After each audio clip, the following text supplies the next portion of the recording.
In this video, how to fix the error when trying to clean install Windows. This error indicates that the disk is a dynamic disk, which needs to be converted to a basic disk. The delete option is grayed out, preventing you from deleting and recreating a new partition. To resolve this, at this screen, press Shift plus F10 on your keyboard, or Function plus Shift plus F10 if you're on a laptop, to open the command prompt. If needed, press Alt plus Tab to select the command prompt window. In the command prompt, type diskpart and hit Enter. Get the list of disks by typing list disk and pressing Enter. Select the disk by its number, you can recognizing it by its size.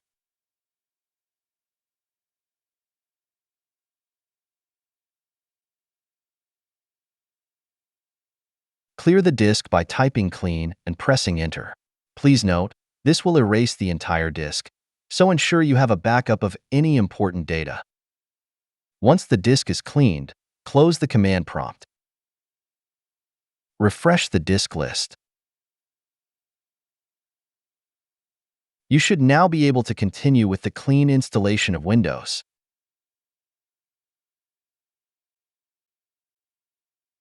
That's it.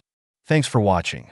Don't forget to like and subscribe, and see you in next videos.